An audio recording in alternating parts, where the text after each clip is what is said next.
mo ka naman. Ganun man nakiparot-parito na nga. Diyos me.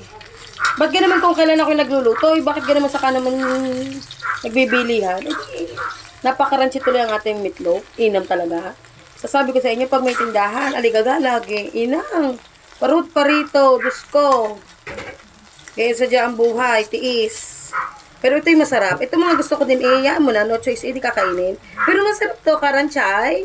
O, di ba ga? Sasabi sa inyo, nakasunog na naman ako. Minsan hotdog, minsan hawot. Abay, wala nang perfect na luto ang atilean. Ayan, kung saan ko pinirito yung ating meatloaf na nasunog na nga, nagbawas na tayo dyan ng mantika. At ilalagay na lang natin bawang at sibuyas dahil magigisa naman tayo ng Argentina, may amoy. Yan. Pandalasan na lagi. Ang ingay pa ng aming doggy-doggy. Siguro gutom na rin iyon. Hindi, gutom na ang amo. Abay, kakain mo na ang amo. Ako po, yan, basta na lang ang lutong ari talaga naman ang ayan sadya, sasabi sa inyo. Kayo muna kayong, kayo mag-asawa at mag-aanak, sabi ko sa inyo, mga responsibilidad. Gayon, nagsisi. Ako yung nagpatimpla na rin ng kape kay Kuya Toto. Abi, kanina pa ako nagpapatimpla sa akin dalaga, ayaw umili. Ay naman ang batang iyan. Ayan, ang maigisa na natin ang ating bewang at ang kibuyas. Ilagay na natin ang kanlatang Argentina. Di kagayan laang. Pag sulak na, ari-ari na. Lalagyan mo na lang ng pepper.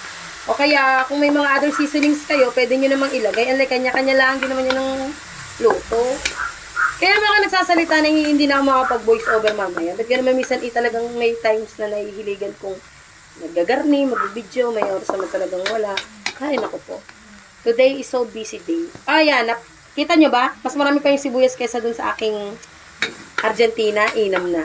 Sabi ko nga pala, hahatiin ko yung sibuyas. Ang gawa nang ako may itlog pang igigisa. Eh, bakit ka napasama na? Ay, siya, masarap na rin arit. Lalagyan ko lang ito ng paminta and then, wala, tapos na. Tapos, diba, nung matanggalan natin, na maluto na natin ng ating corned beef. Ay, nako, ay, hindi ko na pinalta ng kawalit. Sayang din naman. Aminin nyo, ginagawa nyo din yan.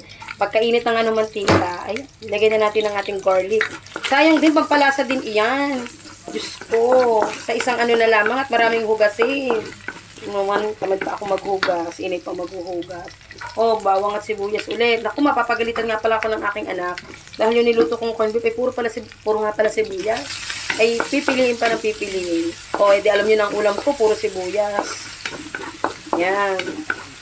Actually, may manok sa ref.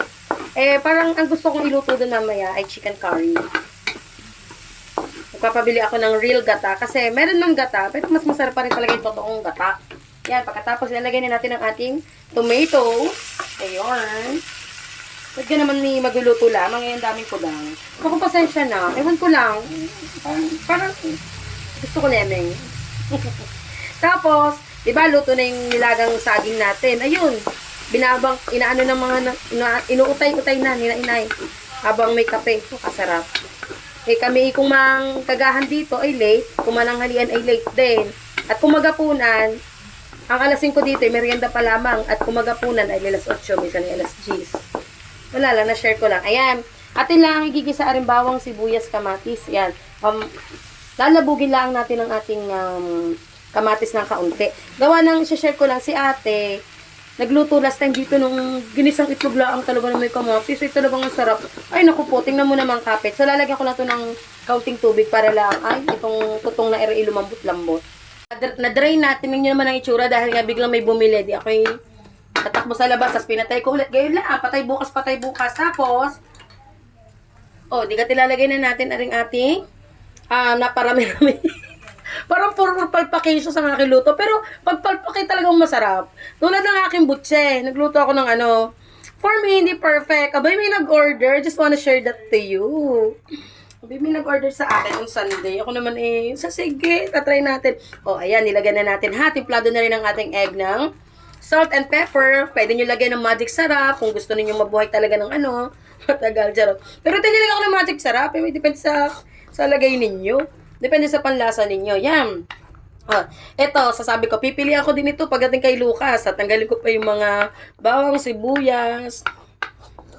Yan.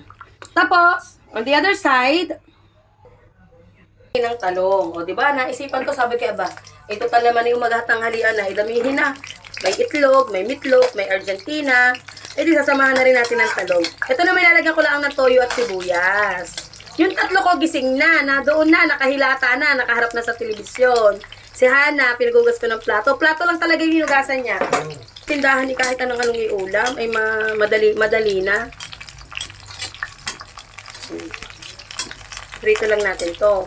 Pagka-prito, lalagyan lang ng toyo, sibuyas, kalamansi, o di ayos na. Ganyan lang ang buhay. Tapos, babalikan naman natin itong, balik naman tayo dito sa ating itlog. Nasunog na ulit. O, yan, kakarkarin lang natin ng gayon. Para mabuo-buo. Yan, luto na rin to. Pagka medyo buo-buo na, di luto na. O, yan, tinatawag ako ni Katoto at may nabili. Eh, siya, dun muna ako. Kuya Tataw! Ari, karkarin mong gayon eh, kayurin mo. At umano na, tapos luto na, sasali na sa plato. Ayan, talaga namang inam.